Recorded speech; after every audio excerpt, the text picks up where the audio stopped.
Hey sports fans, today we're coming at you with a video about a dynasty that began just over a decade ago. How did a team that's not known as a powerhouse for its consistent national title runs come from a team that was having trouble winning the division title? We do have the answer, but before we dive into it, do me a favor, click that subscribe button if you're not already a subscriber to our channel. All good? Let's go.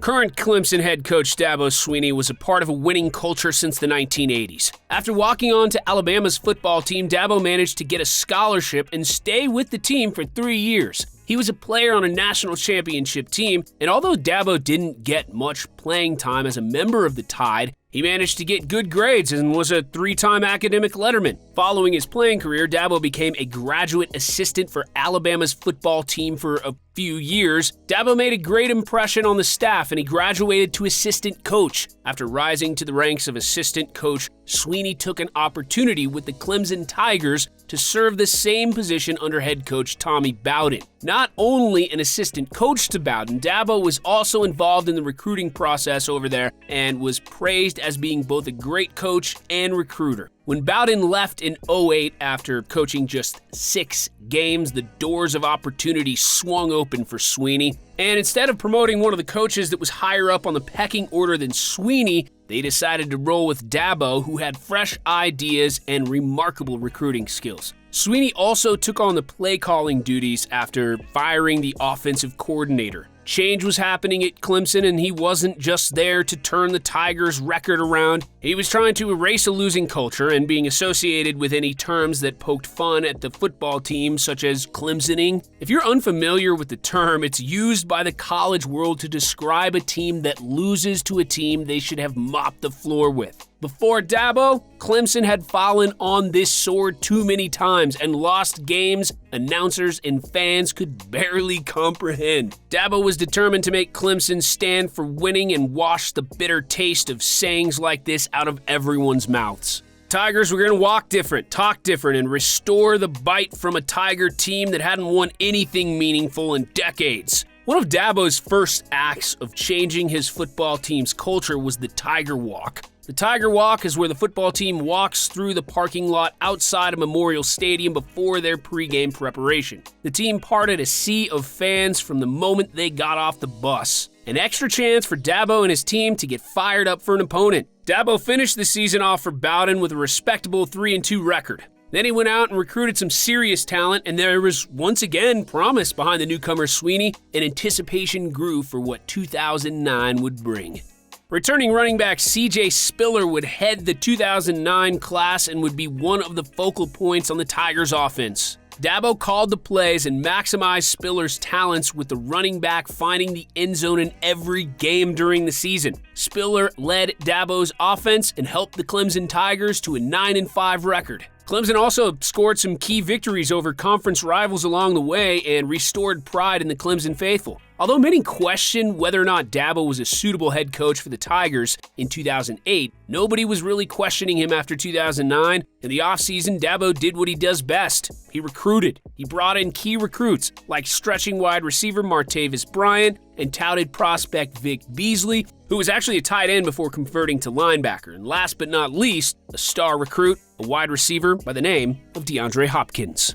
The Tigers finished at a disappointing 6-7 record, and just about all of the air had been sucked out of the optimism that was Dabo Swinney. The Tigers did lose some close games, but it's hard to justify a 7-loss season, and at the end of the year, Dabo thought his time in Clemson might be up after producing their first losing season in over a decade. Clemson kept Dabo around. Determined to turn the team around, Dabo did what he does best and brought in another star to join Clemson's offense in wide receiver Sammy Watkins. Watkins, paired with Martavis Bryant and DeAndre Hopkins, gave the Tigers all the firepower they needed on offense. He also brought in offensive coordinator Chad Morris to help right the ship. Right the ship they did, and Clemson started out at a blistering 8-0 after dropping 3 out of their next 5 games. The Tigers had still qualified for the Orange Bowl, and the skeptics that had jumped off the bandwagon were now jumping back in with Dabo. One of his first priorities was to fix the defense, so he brought in a defensive coordinator, Brent Venables, to shore up that side of the ball and to make the Tigers a force in both phases. The result? Clemson finished 11-2 and won the Peach Bowl. In just a few short seasons, Dabo had managed to take an uninspired Clemson side and turn them into serious competitors among the collegiate ranks. The 11 wins was the first 11-win season in 30 years and further cemented Sweeney as the Tigers' savior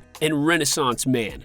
In 2013, what did Dabo do for an encore? He went 11-2 again and secured another bowl game and bowl game victory. After another very strong showing, Clemson locked down Dabo with an 8-year, $27 million contract. Dabo was here to stay, and all were buying into the culture he had created at Clemson. The assistant who rose to head coach with these fresh ideas and made Clemson a perennial powerhouse, and the recruiting, which he was so good at, somehow got even better. Following the season, though, quarterback Tay Boyd would leave the Tigers and leave a huge void in their offense. Dabo rectified this by bringing in a 4-star freshman recruit by the name of Deshaun Watson to compete for the starting job. It wouldn't be long before Deshaun would win the starting job for the 1-2 Clemson Tigers after Watson took over the offense. The Tigers would only lose one more game and they'd go 10-3. The following year, in 2015, the Tigers would go undefeated and fight their way to the national championship game against Dabo's former team, Alabama, and fall just short of a national title. Although the next season would have a few more bumps along the way as the Tigers started out 9-0 but just squeaked their way into the playoffs. They'd return to again face Alabama in the national title game, and this time they beat them after Deshaun Watson's last-second heroics and secure Dabo his first national title as a head coach. In 2017, his superstar quarterback Deshaun Watson would take his considerable talents to the NFL, and some pegged Clemson for a down season, but Dabo would lead them to a 12-1 record with quarterback Kelly Bryant, and they would once again face, you guessed it, Bama. The Tide went on to crush Clemson in the semis on their way to another Saban national title, but Clemson had a strong showing again under Sweeney, and optimism was at an all-time high. The expectations for the Clemson faithful was now title or bust. Another off-season gave Dabo another chance to bring in a crop of athletes that would keep Clemson in the title hunt. Dabo, the recruiting genius, was able to bring in a generational 5-star recruit by the name of Trevor Lawrence to compete with Kelly Bryant and lead the Tigers. After beating out Bryant, Lawrence was every bit the talent he was advertised to be and led Clemson to an undefeated season and all the way to another national championship game against Coach Nick Saban and his Alabama Crimson Tide. Lawrence and the Tigers stomped Bama 44-16 and handed them its largest defeat in the Nick Saban era. The win also gave Sweeney 2 national titles in the Saban era and was just more proof of what Sweeney meant to the organization.